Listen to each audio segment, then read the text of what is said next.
Welcome to Dark Diaries, where we reveal the stories history tried to erase. Tonight, we travel to the wild heart of frontier Texas, where isolation and silence allowed a family's darkest secrets to go unchallenged for years. This is not legend.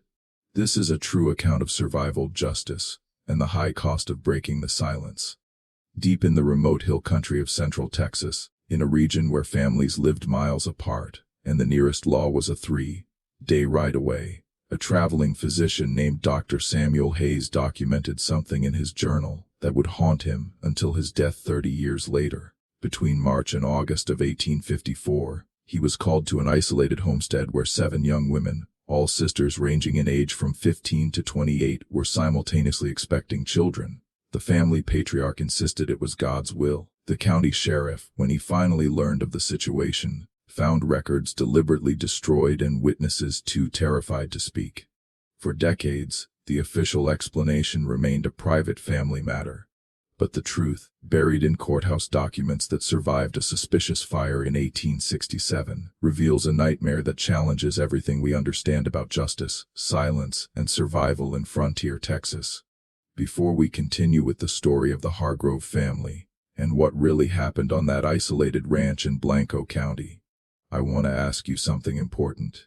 If you're interested in true historical mysteries that have been hidden for generations, hit that subscribe button and let me know in the comments what state or city you're listening from. Your engagement helps us uncover more forgotten stories like this one.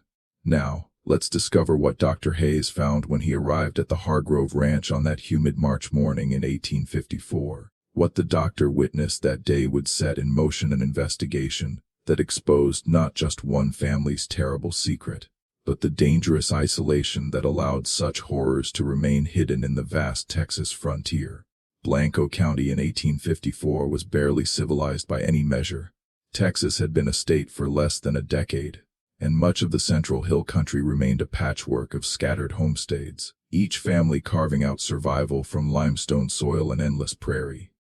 The county seat, Johnson City, wouldn't even be founded for another quarter century.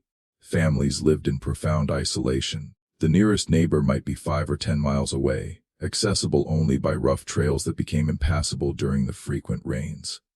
The Hargrove family had settled their ranch in 1847, claiming nearly 800 acres along a bend in the Pedernales River. Josiah Hargrove, the patriarch, had come to Texas from Tennessee with his wife Martha and their growing brood of daughters. By all accounts, he was a stern man, deeply religious in the manner common to frontier families, and fiercely protective of what he called family privacy. His nearest neighbors, the Drummond family, lived 6 miles to the east and saw the Hargroves perhaps twice a year at most. Martha Hargrove had died in childbirth in 1849, delivering her 8th daughter, who survived only 3 days. This left Josiah alone to raise 7 girls, Ruth the eldest at 28 in 1854. Naomi 26, Judith 23, Esther 21, Deborah 19, Mary 17, and Sarah just 15. The family rarely came to town, and when they did, it was Josiah alone, purchasing supplies with the few dollars earned from selling cattle. The daughters were never seen. Those who encountered Josiah described him as a tall, gaunt man with piercing eyes and a manner of speaking that made even simple conversation feel like a sermon. He quoted scripture constantly, and seemed to view the world beyond his property with deep suspicion. The righteous need not explain themselves to the unrighteous, he once told a merchant in Fredericksburg who asked about his family's well-being. The isolation of the Hargrove Ranch was extreme, even by frontier standards. The property lay at the end of a wagon trail that wound through dense cedar and live oak, crossing 3 separate creek beds that flooded regularly. During winter months, the ranch could be completely cut off from civilization for weeks at a time. There was no school within 20 m, no church closer than the small Lutheran congregation in Fredericksburg 30 miles away. The Hargrove daughters grew up knowing almost nothing of the world beyond their father's property. Dr. Samuel Hayes had established his practice in Fredericksburg in 1852, one of only 3 physicians serving an area of several hundred square miles. At 42, he was an educated man trained in Philadelphia before the lure of the frontier brought him west. His journal, preserved by his descendants and now held in the Texas State Archives, provides the only detailed account of what he found at the Hargrove Ranch. The summons came on March 12, 1854. A young Mexican ranch hand named Diego Fuentes arrived at Dr. Hayes's office just after dawn, his horse lathered from hard riding. He carried a note written in a careful, educated hand. Dr. Hayes, your services required urgently. Medical matter of delicate nature. Josiah Hargrove, Pedernales Ranch. The note included rough directions and a promise of payment. Dr. Hayes gathered his medical bag and rode out that same morning. The journey took nearly 7 hours, the trail exactly as difficult as frontier residents described. As he approached the Hargrove property, Hayes noted in his journal the increasing sense of isolation. Past no dwelling for the final 3 hours. The land here is beautiful but oppressive in its emptiness. One could scream for days and never be heard. The Hargrove Ranch itself was more substantial than Hayes expected. The main house was a sturdy limestone structure, 2 stories with a wide porch surrounded by several outbuildings, including a barn, a smokehouse, and what appeared to be a separate sleeping quarters. But something struck Hayes as wrong immediately. Windows shuttered despite the warm day. No sound of voices or activity, though it was mid-afternoon, an eerie silence that made my horse nervous. Josiah Hargrove met him at the door, and their first conversation set the tone for everything that followed. You've taken a sacred oath, Dr. Hayes, Josiah said, his voice low and intense. What you see here remains private. God's business is not the world's business. Hayes, accustomed to the eccentric nature of frontier families, agreed, assuming he was being called to attend to a difficult childbirth, or perhaps a female ailment that modesty demanded be kept confidential. Nothing could have prepared him for what he found inside. The interior of the house was dim, shutters closed against the daylight. As Hayes's eyes adjusted, he noticed details that troubled him. The house was immaculately clean, but strangely quiet. No sound of conversation or daily life. Josiah led him upstairs to a large room that had clearly been converted into a communal sleeping area. 7 beds lined the walls, and in each bed lay a young woman. My daughters, Josiah said simply, all are with child. You will examine them and ensure they are healthy. Hayes stood frozen, his medical training struggling to comprehend what he was seeing. 7 sisters, all visibly pregnant, all in various stages, but each clearly several months along. The implications were impossible to ignore, yet Josiah's manner suggested this was entirely ordinary. The doctor examined each daughter in turn, his journal entries reflecting his growing horror and confusion. Ruth, the eldest, was perhaps 6 months along, calm and resigned. Naomi, 5 months, with signs of malnutrition. Judith and Esther, both approximately 4 months pregnant, showed signs of exhaustion. The 3 youngest, Deborah, Mary, and Sarah, were in earlier stages between 2 and 3 months, and it was these youngest who most concerned Hayes. Sarah, barely 15, would not meet his eyes during the examination. What struck Hayes most profoundly was the daughters' behavior. They did not speak unless Josiah gave permission. They answered Hayes's questions with single words. They showed no surprise at their collective condition. No sign that anything unusual was occurring. It was as if they had been trained to accept this nightmare as normal. Hayes wrote, I have never seen such complete submission, such absolute absence of will. During the examinations, Hayes tried to ask careful questions. Who was the father? Where were the husbands? The daughters looked to Josiah before answering, and Josiah's response was chilling in its simplicity. The Lord provides. These children are blessings. You need concern yourself only with their physical health. Dr. Hayes's medical assessment was that all 7 pregnancies appeared to be progressing, though several of the women showed signs of poor nutrition and emotional distress. He provided what care he could, recommending rest, proper diet, prenatal herbs, but his mind was reeling with the obvious question he could not bring himself to ask directly. As he prepared to leave, Josiah walked him to his horse. The conversation that followed, recorded verbatim in Hayes's journal, reveals the patriarch's disturbing worldview. You may think you understand what you've seen today, doctor, but you're a man of the world, tainted by modern ideas. I live by older laws, biblical laws. My daughters are my responsibility given to me by God. What happens in my house is between me and the Almighty. Hayes rode away as the sun set, his thoughts in turmoil. Texas law in 1854 was unclear on many matters of family governance. A father's authority over his household was considered nearly absolute, especially in remote areas where legal oversight was minimal. But what Hayes suspected, what he couldn't quite bring himself to fully acknowledge, seemed to transcend even the loosest interpretation of parental authority. That night back in Fredericksburg, Hayes debated with himself about what action, if any, he should take. His physician's oath demanded confidentiality. The Frontier Code emphasized non-inference in family matters. Yet surely what he had witnessed demanded some response. He decided to confide in Father Klaus Brandt, the Lutheran minister, describing what he'd seen without initially naming the family. Father Brandt's response was cautious but troubled. In the old country, we would call the authorities immediately. But here, Dr. Hayes, you know as well as I that the law barely reaches these remote areas. And without direct testimony from the daughters themselves, what can be proven?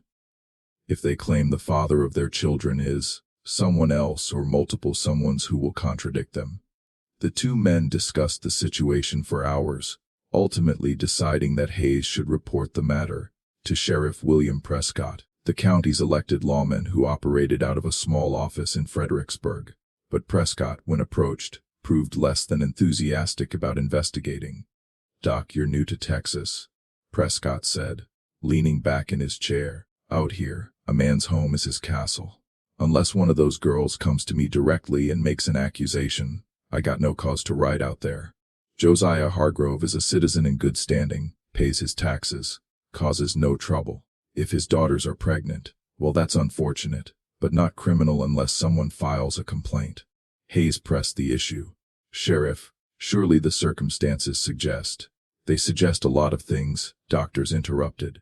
"But suggestion ain't evidence. You bring me a sworn statement from one of those girls or witnesses to an actual crime and I'll act. Until then, my hands are tied." It was a response that reflected the harsh reality of frontier justice. Without a formal complaint, without witnesses willing to testify, the law was essentially powerless. The isolation that made the Hargrove Ranch a haven for secrets also made it nearly impossible to pierce those secrets with legal action. Hayes left the sheriff's office frustrated and deeply troubled, but he would soon learn that his visit to the Hargrove Ranch had set events in motion that neither he nor Josiah Hargrove could control. In the weeks following Dr. Hayes's visit, whispers began to spread through the scattered community of Central Texas. Hayes had maintained medical confidentiality by not revealing the family's name to most people. But in a region where everyone knew everyone, it didn't take long for speculation to focus on the Hargroves. The family's long isolation, their rare appearances in town, and Josiah's notorious peculiarity made them an obvious subject of rumor. The first crack in the wall of silence came from an unexpected source.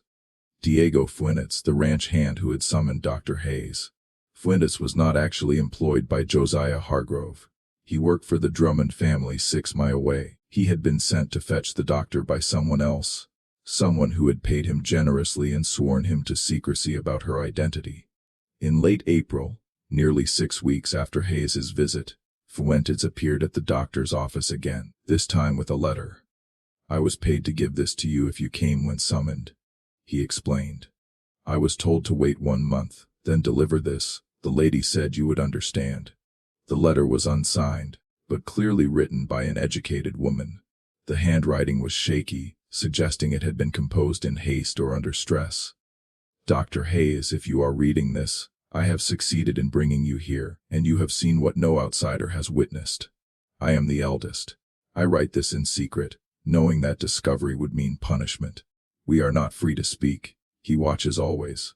But I will tell you this, we have no husbands, we have no suitors, we have only him, and the isolation he has created. I do not ask you to understand, only to know that what you suspect is true. My sisters and I are prisoners, not by lock and chain, but by circumstance, by distance, by the laws that make us his property. If you are a man of conscience, you will find a way to help us. But know that we cannot help ourselves. We have nowhere to go, no one to turn to, and he has made certain we understand that speaking against him would mean our destruction." R. H. Hayes read the letter 3 times, his hands trembling. Ruth Harrove, the eldest daughter, had managed to communicate the truth, while simultaneously explaining why that truth would be nearly impossible to act upon. She and her sisters were trapped not by physical restraints, but by the invisible bonds of isolation, economic dependence, and the legal reality that gave their father almost unlimited authority over them. The doctor immediately took the letter to Sheriff Prescott, but the lawman's response was predictably cautious. "This letter ain't signed, Doc, and even if it was, it don't constitute a formal complaint. It's just, well, it's suggestions and implications. I can't arrest a man for implications." "Sheriff, this is clearly a cry for help," Hayes insisted. "Maybe so," Prescott acknowledged. "But from a legal standpoint, I got nothing to work with. The daughters are legally under their father's authority. They ain't married, so they got no husbands to advocate for them. And this letter, heartbreaking as it may be, don't name any specific crime. Texas law in 1854 offered virtually no protections for women in such circumstances. Daughters were considered under their father's authority until marriage. The concept of domestic crimes being subject to public prosecution was still decades away from common acceptance. And the specific crime that Hayes and Ruth Hargrove were dancing around in their communications was almost never prosecuted, especially when it occurred within families and in such isolated circumstances. Hayes refused to let the matter drop. He began making discreet inquiries among the few longtime residents of the area who might know something about the Hargrove family. What he learned painted a disturbing picture of progressive isolation and control. A merchant named Herman Fisher, who had been in Fredericksburg since 1846, remembered the early days of the Hargrove family. When they first came, Martha Hargrove would sometimes come to town with her husband, Fisher recalled. She was a quiet woman, very proper, but you could see the strain in her face. After each daughter was born, she became more withdrawn. By the time of her death in '49, she hadn't been to town in more than a year. Fisher also remembered something else. In the months before Martha's death, there had been an incident. One of the older daughters must have been about 14 then came to town with her mother. Ruth, I think her name was. Some of the local boys showed interest in her. Nothing improper, just young men noticing a pretty girl. Josiah heard about it somehow. He came to my store in a fury, bought extra supplies, and announced he was building a wall. Not a literal wall, but he made it clear his family would have no more contact with outsiders than absolutely necessary. That was the last time I saw Martha or any of the daughters in town. Another longtime resident, a widow named Mrs. Clara Vogel, recalled meeting Martha Hargrove at a church service in 1848. She had that look, Vogel said, the look of a woman who has stopped fighting, who has accepted her fate. When I tried to speak with her about the isolation she and her daughters faced, she just smiled sadly and said, "We must submit to the authority God has placed over us." Those exact words. I've never forgotten them because they sounded so rehearsed, as if she'd been taught what to say. These accounts confirmed what Hayes suspected. The isolation had been deliberate, progressive, and designed to cut the Hargrove daughters off from any outside contact or influence. By 1854, they had been living in near complete seclusion for almost 5 years. Their entire world reduced to their father and the 800 acres he controlled. As spring turned to summer, Hayes wrestled with the moral and practical implications of the situation. He had taken an oath to do no harm, but he had also witnessed what appeared to be ongoing harm that he was powerless to stop. The law offered no remedy. The church, while sympathetic, had no jurisdiction over a family that didn't attend services, and the daughters themselves, however much they might suffer, were legally and practically unable to advocate for their own freedom. The situation might have remained in this terrible stalemate, but in July of 1854, events took a dramatic turn. 2 of the Hargrove daughters, Ruth and Naomi, the 2 eldest, went into labor within days of each other. Josiah sent Diego Fuentes to summon Dr. Hayes once again, and this time, the doctor arrived determined to do more than just provide medical care. Dr. Hayes arrived at the Hargrove Ranch on July 18, 1854, accompanied by a midwife named Elizabeth Chambers, a widow with decades of experience whom he'd insisted on bringing. Josiah had initially objected to the additional presence, but Hayes had been firm. The births of 2 children within days requires more than one pair of hands. Mrs. Chambers is discreet and professional. She comes or I do not. Reluctantly, Josiah had agreed, and so Hayes and Chambers rode together to the isolated ranch, arriving in late afternoon. The limestone house seemed even more oppressive than Hayes remembered, windows still shuttered, an unnatural quiet pervading everything. Ruth was already in active labor when they arrived, and Naomi's contractions had begun that morning. Hayes and Chambers were shown to separate rooms where the 2 women lay. What happened over the next 12 hours would provide crucial evidence of the truth, evidence that neither Josiah nor his daughters could fully conceal. Mrs. Chambers, an observant and intelligent woman, noticed things that Hayes, as a male physician, might have missed. She saw the way the younger daughters moved around the house, silent, obedient, never making eye contact with their father. She noted the locks on the outside of the upstairs bedrooms. She observed that none of the daughters wore shoes, despite the rough stone floors, and realized this was a deliberate choice by Josiah.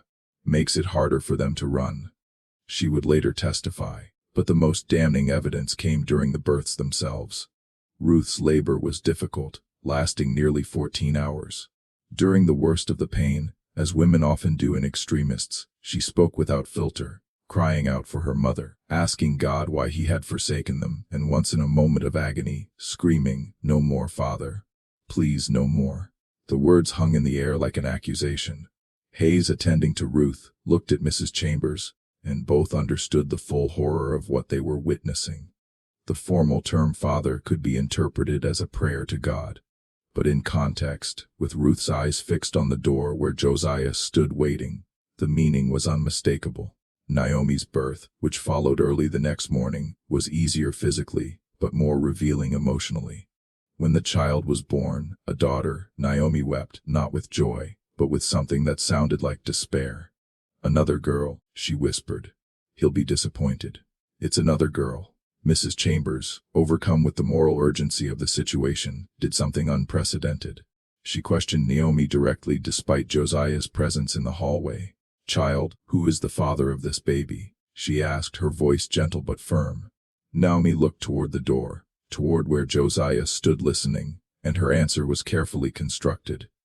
"The father is the man who rules this house," she said. Then, meeting Mrs. Chambers' eyes with a look of profound sadness, she added, "I have known no other man." It was a statement that could be interpreted multiple ways, designed to satisfy Josiah's demand for silence while still communicating the truth to those who had ears to hear. Hayes and Chambers both understood. These women had been isolated for so long that they had never had the opportunity to know any other men. The implications were inescapable. Before leaving the ranch, Hayes examined the 5 remaining pregnant daughters. All were progressing toward their own deliveries in the coming months. He tried to speak privately with each, but Josiah hovered constantly, his presence a silent threat that made meaningful communication impossible. Yet even in their brief exchanges, Hayes gathered information. These young women had been systematically isolated, controlled, and conditioned to accept their situation as normal, even inevitable. The ride back to Fredericksburg was conducted in heavy silence. Finally, Mrs. Chambers spoke. "Dr. Hayes, in 40 years of attending births, I have never seen anything like this. Those girls are prisoners, and what's being done to them?" She couldn't finish the sentence. "I know," Hayes said quietly. "I've suspected since my first visit, but suspicion isn't proof, and even with proof, the law here is weak." "Then we must make it strong," Chambers replied. "We must do something." Upon returning to Fredericksburg, Hayes and Chambers went directly to Sheriff Prescott and laid out everything they had witnessed. The sheriff, a practical man uncomfortable with the situation but constrained by legal realities, listened to their account and then explained the harsh truth. "Legally, I can't do much," he said. "Those women would have to make formal complaints, and you've seen they're too frightened to do so. The father is within his legal rights to isolate his family on his property. As for the other matter, without testimony from the victims, it's their word against his, and he's the legal head of household." "But surely the circumstances," Hayes began, "are troubling." "Yes," Prescott interrupted, "but not illegal in the eyes of Texas law as it currently stands. A man can discipline his household as he sees fit. He can restrict his daughter's movements. He can forbid them from marrying if he chooses. These are seen as paternal rights, Doctor. Mrs. Chambers' eyes blazed with anger. And what of their rights, Sheriff? What of their humanity? Prescott looked uncomfortable, but stood his ground. Mom, I don't disagree with your sentiment, but I'm an officer of the law, not a philosopher. I enforce the laws as written, not as I might wish them to be. The conversation reached an impasse, but Hayes refused to give up. He spent the following days consulting with every authority figure he could find, ministers, merchants, even the few lawyers practicing in the region. The response was uniformly sympathetic but unhelpful. Everyone agreed the situation was terrible, but no one could identify a clear legal path to intervention. Then in early August, an unexpected ally emerged. A young attorney named Benjamin Yates had recently arrived in Fredericksburg from Austin, where he'd been studying under one of Texas's few progressive legal scholars. Yates had heard rumors of the Hargrove case, and he approached Dr. Hayes with an idea. The law as currently written may not protect those women, Yates explained, but there's a principle in common law called parens patria, the state's right to intervene on behalf of those who cannot protect themselves. It's rarely invoked, especially in Texas, but there is precedent. If we could convince a judge that those women are being held against their will in conditions that constitute imprisonment, we might be able to obtain a writ of habeas corpus. It was a long shot, requiring creative legal interpretation and a sympathetic judge. But it was something, a potential avenue where before there had been none. Yates drafted a petition and Hayes and Mrs. Chambers signed affidavit describing what they had witnessed. The documents were presented to Judge Thomas Carrion, the circuit judge who rode through the region hearing cases. Judge Carrion was an older man, conservative in temperament, but known for his independence. He read the petition carefully, asked pointed questions, and then surprised everyone by agreeing to issue a preliminary order.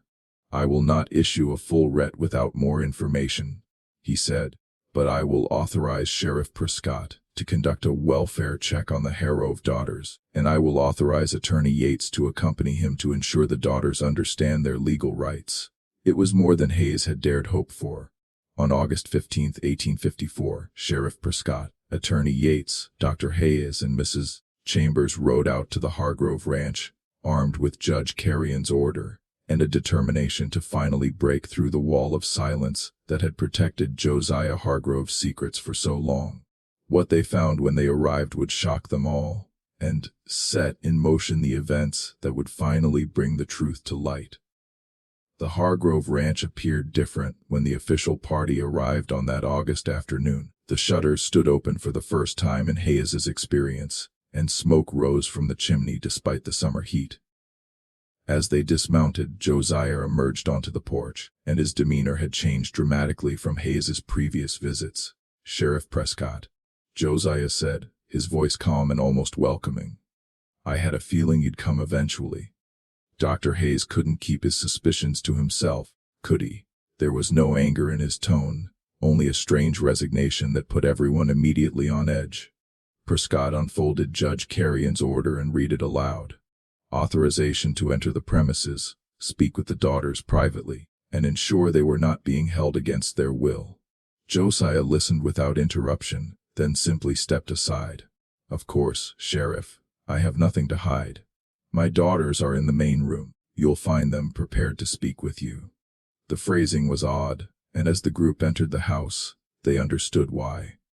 All 7 daughters sat in a row on wooden benches in the main living area. Ruth and Naomi each held their newborn infants. The other 5, all visibly pregnant at various stages, sat with hands folded in their laps, eyes downcast. They wore matching simple dresses and their hair was braided identically. They looked less like individuals than like a collection of similar dolls arranged for display. Sheriff Prescott cleared his throat. "Ladies, I need to speak with each of you individually. Judge Carrion has authorized me to ensure you're here of your own free will, and that you understand your legal rights." Silence greeted his announcement. Not one daughter looked up. "Ruth Hargrove," Prescott said, addressing the eldest. "A's the firstborn, I'll start with you. Would you come speak with me privately? Ruth slowly stood, her newborn daughter cradled in her arms. She glanced once at Josiah, who nodded almost imperceptibly, then followed Prescott and Attorney Yates into an adjacent room. Dr. Hayes and Mrs. Chambers remained in the main room with the other daughters and Josiah. An uncomfortable tableau of watchful waiting. The interview lasted nearly 30 minutes. When Ruth emerged, her face was composed but pale, and she would not meet anyone's eyes. As she returned to her seat, Prescott's expression revealed nothing, but Attorney Yates looked deeply troubled. One by one, each daughter was interviewed. Naomi, then Judith, then Esther, Deborah, Mary, and finally 15-year-old Sarah. Each interview lasted between 20 and 40 minutes. Each daughter emerged looking pale and shaken, but maintaining the same careful composure. During these interviews, an extraordinary tension filled the main room. Mrs. Chambers, sitting near the younger daughters while they waited their turn, attempted to make quiet conversation, asking simple questions about their daily routines, their health, whether they needed anything. But every attempt at conversation was met with monosyllables or silence, and she noticed that before answering even the most innocuous question, each daughter's eyes would flick toward Josiah as if seeking permission. Finally, after more than 4 hours, all the interviews were concluded. Sheriff Prescott gathered his group outside out of earshot of the house and delivered his findings with visible frustration. Every single one of them tells the same story. He said they claim they're here voluntarily, that they're being well cared for, and that the pregnancies resulted from relationships with traveling workers, different men who've since moved on. They refuse to name these men or provide any details that could be verified. It's obviously rehearsed, Attorney Yates interjected. They've been coached on what to say. The answers were too similar, too carefully constructed to avoid specific claims. I know that, Prescott snapped, then took a breath to compose himself. But coached or not, they've all stated clearly that they're here by choice and that they wish to remain. From a legal standpoint, my hands are tied. They're adults or near enough, and they've all denied being imprisoned or abused. Did you ask them directly? Mrs. Chambers demanded. Did you ask if their father is the one who made them pregnant? Prescott's face darkened. I did. Each one denied it. Some became visibly distressed at the question, tears shaking, but all denied it firmly. Without their testimony, there's no case. Dr. Hayes felt despair settling over him like a heavy cloak. They had come so far, obtained judicial approval, brought the full weight of what little law existed in this frontier region, and still the wall of silence held. The daughters were too frightened, too conditioned, or perhaps too aware of their lack of options to break free. But Attorney Yates wasn't ready to concede defeat. Sheriff, I'd like to speak with the youngest Sarah one more time alone, without her father anywhere nearby. Judge Carrion's order gives us that authority. Prescott looked doubtful but shrugged. Won't hurt to try, though I don't know what you expect to accomplish. They returned to the house, and Yates made his request, to speak with Sarah once more, this time on the porch, away from her father and sisters. Josiah's composure cracked slightly. You've already spoken with her. This borders on harassment, attorney, and yet the order gives me the authority. Yates replied calmly, Sarah, would you please step outside with me? The 15-year-old girl stood slowly, and as she moved toward the door, something extraordinary happened. Ruth, the eldest sister, spoke for the first time since her interview. Sarah, remember what you're taught. Remember where your loyalty lies. It was meant to sound like sisterly advice, but the words had the quality of a threat, or perhaps a desperate warning. Sarah nodded slowly and followed Yates onto the porch. What transpired in the conversation that followed would later be described by Yates in testimony as the most heartbreaking and courageous act I have ever witnessed. At first, Sarah repeated the same story she'd told the sheriff. She was there voluntarily. The father of her child was a traveling worker. She wished to stay with her family. But Yates, drawing on insights he'd gained from speaking with the other sisters, tried a different approach. Sarah, he said gently, I'm not asking you to tell me what happened. I'm asking you what you want to happen. If you could choose any future, any life, what would it be? The question seemed to penetrate through the rehearsed responses. Sarah's eyes filled with tears. That's a cruel question, she whispered. What I want doesn't matter. It's never mattered. It matters to me, Yates insisted. It matters to the law. You're a citizen of Texas, Sarah, young as you are. You have rights. Rights, she laughed bitterly. A sound no 15-year-old should make. I have the right to obey. I have the right to accept. I have the right to survive. Those are the only rights that matter here. What if there was somewhere else? Yates pressed. What if I could promise you safety, shelter, a life where you could make your own choices? For a long moment, Sarah stared at him, war visible in her expression, hope fought with fear, desperation with resignation. Finally, in a voice barely audible, she said, "Could you promise the same for my sisters, all of them?" "I can try," Yates said honestly, "but I need your help. I need you to tell the truth." Sarah looked back through the window at the room where her father and sisters waited. Her hands moved unconsciously to her pregnant belly, and when she spoke again, her voice was steady despite her tears.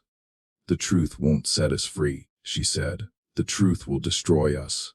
We have nowhere to go, no skills, no money. We'd be ruined, marked as shameful. Society would see us as accomplices, not victims. Our father knows this. He's told us over and over. The world outside is cruel to women like us. Our only choice is to endure and to survive in the only way available to us." "But," Yates began. "No," Sarah interrupted, and now steel entered her voice. "I'll tell you what you want to know, but only if you promise to help all of us, not just me. I won't be saved alone. Either we all leave or none of us do." It was an ultimatum that changed everything. Yates agreed immediately, though he had no idea how he could fulfill such a promise. And then, in halting, tearful sentences, 15-year-old Sarah Hargrove told him the truth about life on the isolated ranch, about the progressive isolation after their mother's death, about the night several months ago when things changed forever, and about the terrible understanding that had settled over all the sisters. They were trapped in a nightmare with no visible escape. When the conversation ended, Yates walked back into the house, past Josiah, past the row of silent sisters, and directly to Sheriff Prescott. "We need to arrest him now," he said quietly. "I have testimony." The arrest of Josiah Hargrove on August 15, 1854, was conducted without violence but with palpable tension. Sheriff Prescott, armed with Sarah's testimony and supported by the authority of Judge Carrion's order, placed Josiah in restraints while the daughters watched in shocked silence. Josiah himself seemed almost relieved, a curious response that Dr. Hayes noted in his journal. He smiled when the shackles were locked, as if he'd been waiting for this moment, preparing for it. As the sheriff led Josiah toward his horse, the patriarch turned back to face his daughters one final time. His words, spoken calmly and with disturbing certainty, would haunt those present for years to come. "You'll see," he said, his eyes moving from one daughter to the next. "The world will not embrace you as you think. They'll judge you more harshly than they judge me. I protected you from that judgment. Now you'll face it alone." The ride back to Fredericksburg took 4 hours, and during that journey, Josiah spoke only once. Sheriff Prescott later recounted the conversation to Dr. Hayes and Attorney Yates. "He asked me if I had daughters. I told him I had 2, both young. He smiled at that, not a cruel smile, but something almost pitying. He said, 'Then you understand. Everything we do to protect them. The methods may differ, Sheriff, but the love is the same.' I nearly struck him. Then the man genuinely believes he acted out of love."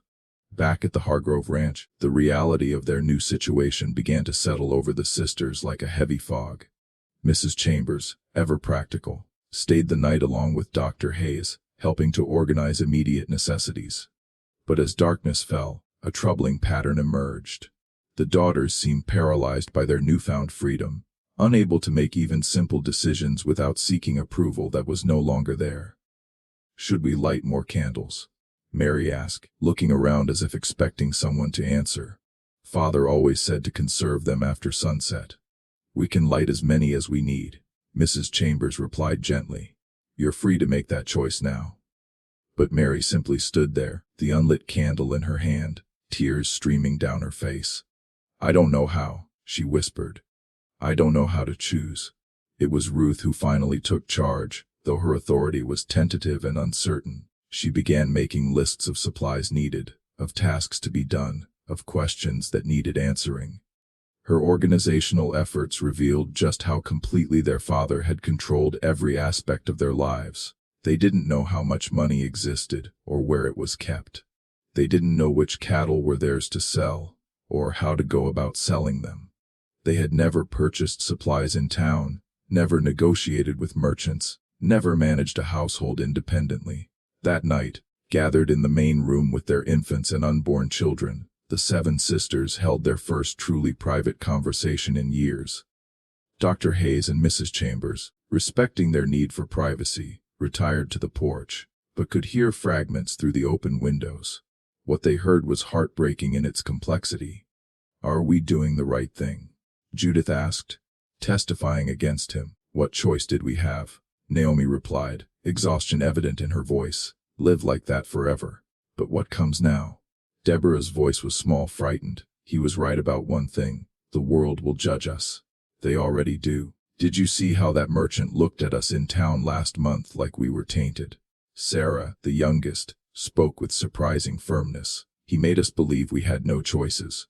But we do. We always did. We were just too afraid and too isolated to see them."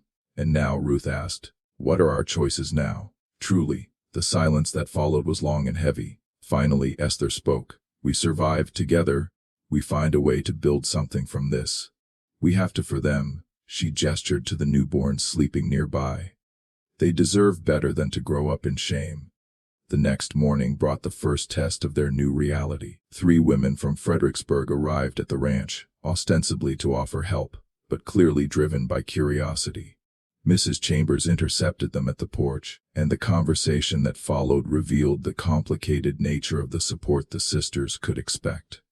"We've brought some preserves and bread," one woman said, her eyes constantly trying to peer past Mrs. Chambers into the house. "The poor dears must be in such a state." "Is it true all 7 of them?" "The Hargrove sisters are managing as well as can be expected," Mrs. Chambers replied coolly. "Your charity is appreciated, but I must ask that you respect their privacy during this difficult time." Of course," another woman said quickly.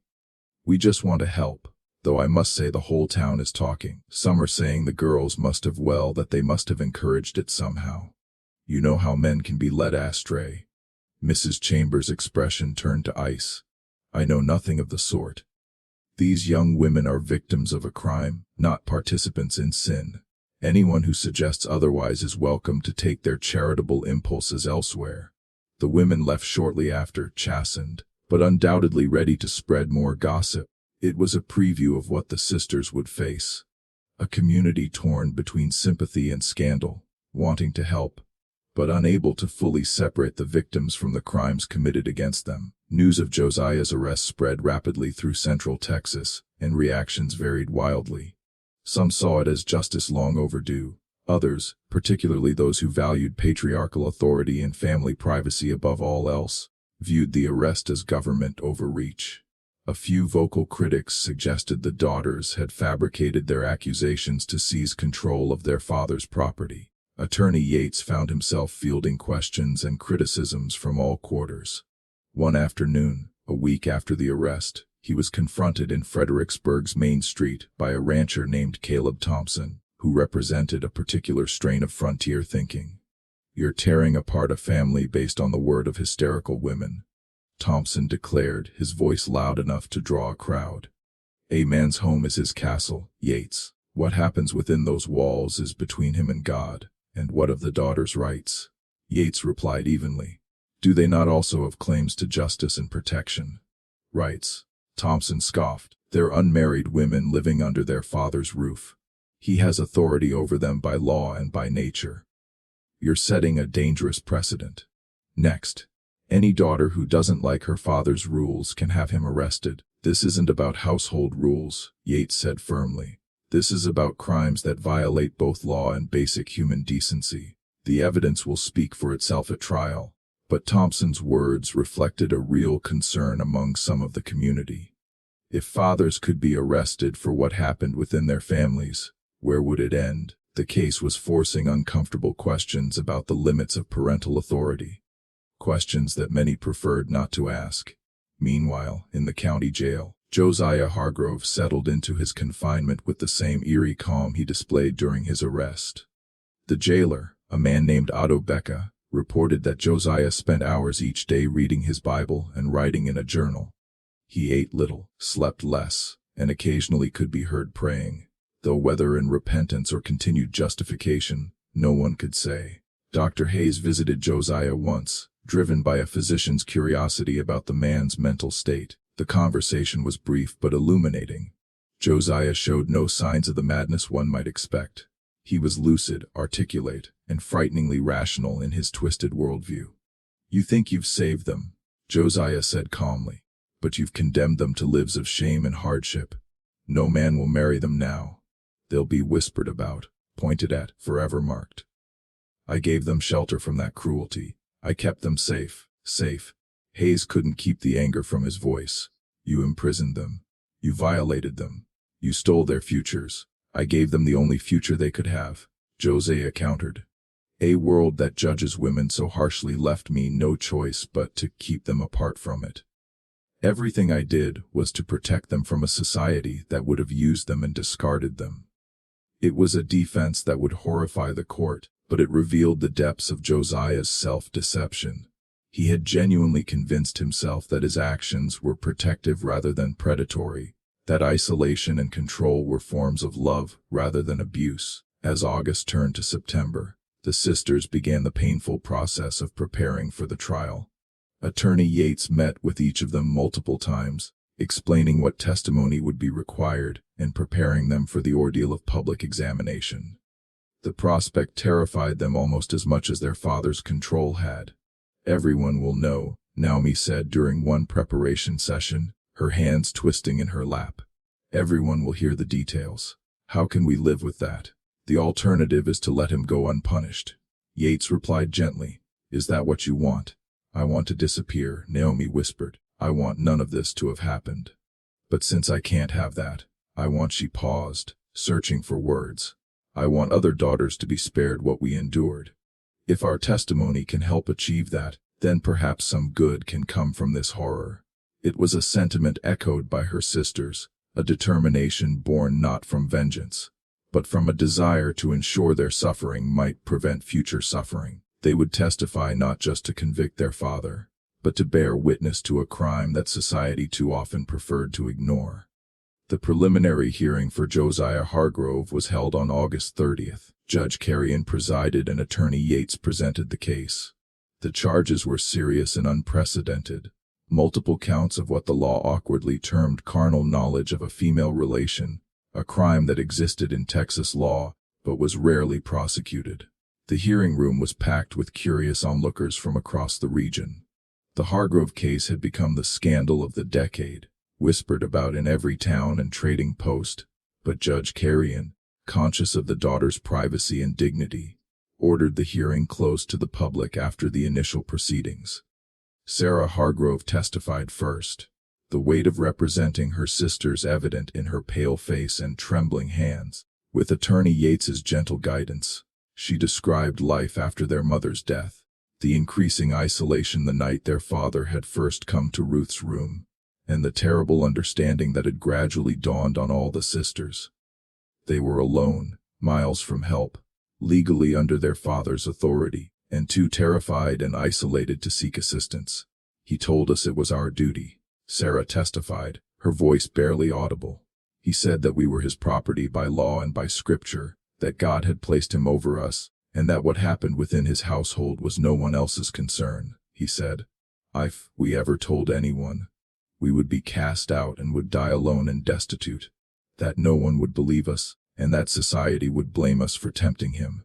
Cross-examination by Josiah's appointed defense attorney, a reluctant local lawyer named Marcus Webb, was brief. Webb had little stomach for defending such actions, but was professionally obligated. His questions focused on trying to establish doubt about whether the acts had been forced, a common defense strategy that essentially blamed the victims. "Miss Hargrove," Webb asked, "did your father physically restrain you?" "He didn't need to," Sarah replied.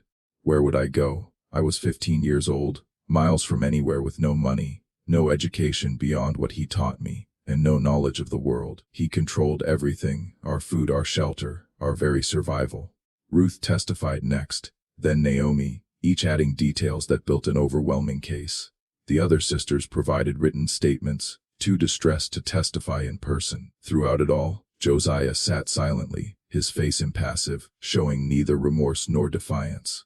When Judge Carrion asked if he had anything to say in his defense, Josiah finally spoke, and his words revealed the twisted logic that had justified his actions. "I loved my daughters," he said.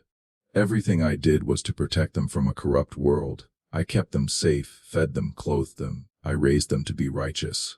Yes, I exercise my authority over them, as is my right as their father and as the head of my household. The world outside is full of dangers for young women. I kept them from those dangers. They will never be abandoned, never face the cruelties that other women endure at the hands of careless husbands. My daughters will always be under my protection."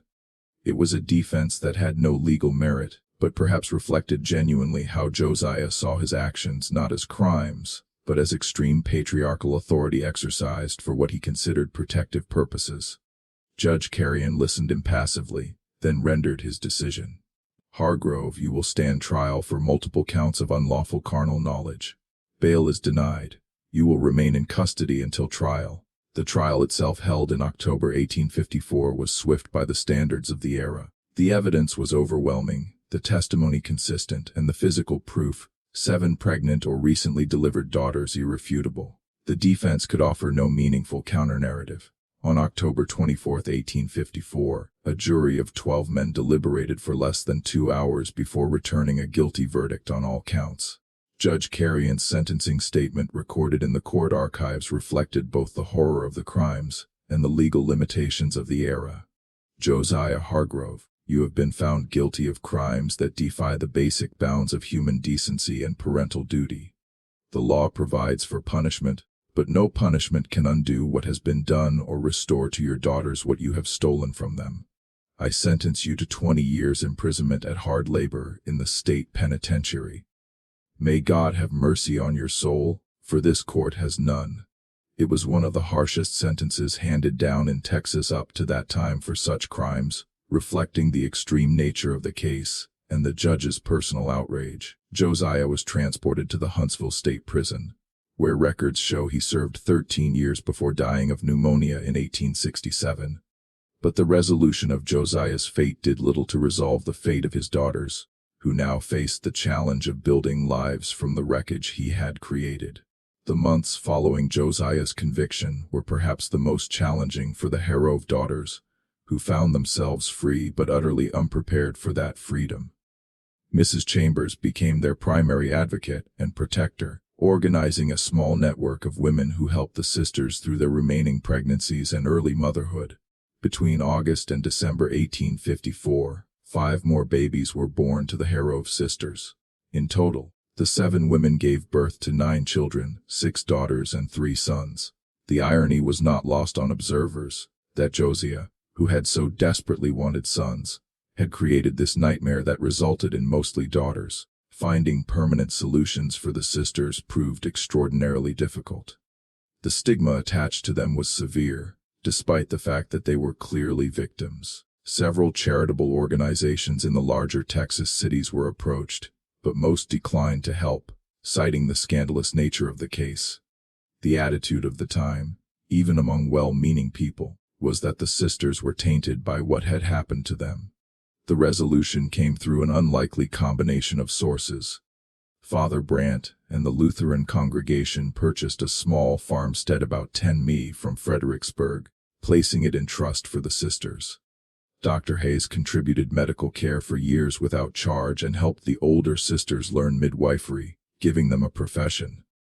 Mrs. Chambers taught them skills for supporting themselves, sewing, cooking for sale, eventually even reading and mathematics beyond what their father had permitted. Most remarkably, 2 of the sisters eventually married. In 1857, Ruth married a widow rower named Hinrichs Kruger, a German immigrant who had lost his wife to cholera and had 3 children of his own. Kruger, a deeply religious but pragmatic man, understood that Ruth's daughter was not the result of sin on her part. The marriage was controversial, but ultimately accepted by the small community that had grown around the sisters. In 1859, Esther married a ranch hand named James Butler, a quiet man who had worked on neighboring properties and had come to know Esther through church. Their marriage, too, faced initial resistance, but gradually became accepted.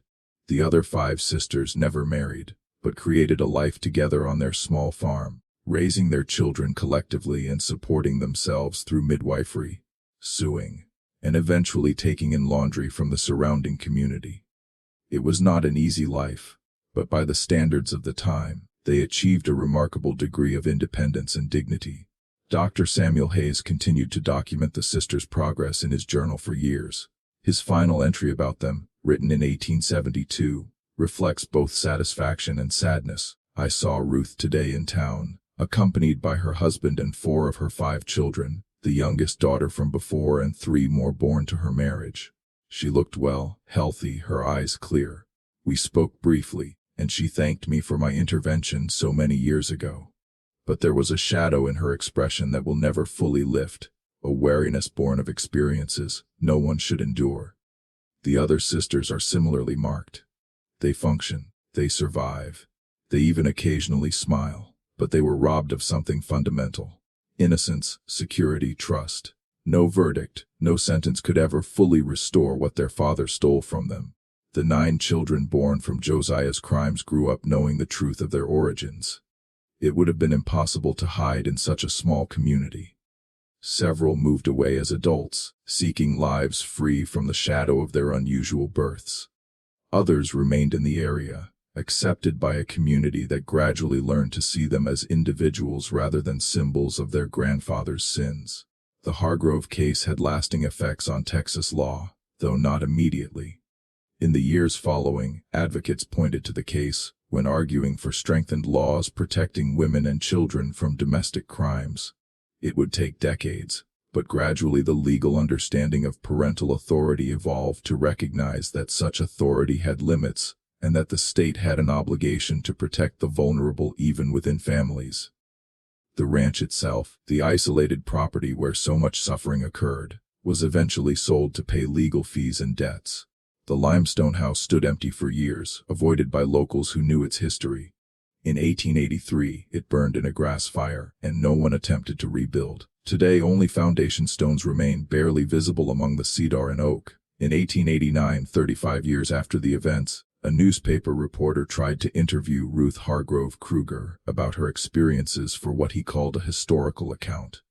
She declined firmly, saying, "Only some stories need to be remembered so they can't happen again, but the people in those stories deserve to be more than their worst moments. My sisters and I survived. We built lives. That's what matters now." She died in 1903 at the age of 77, surrounded by children, grandchildren, and great-grandchildren who knew her as a strong, dignified woman who had overcome tremendous hardship.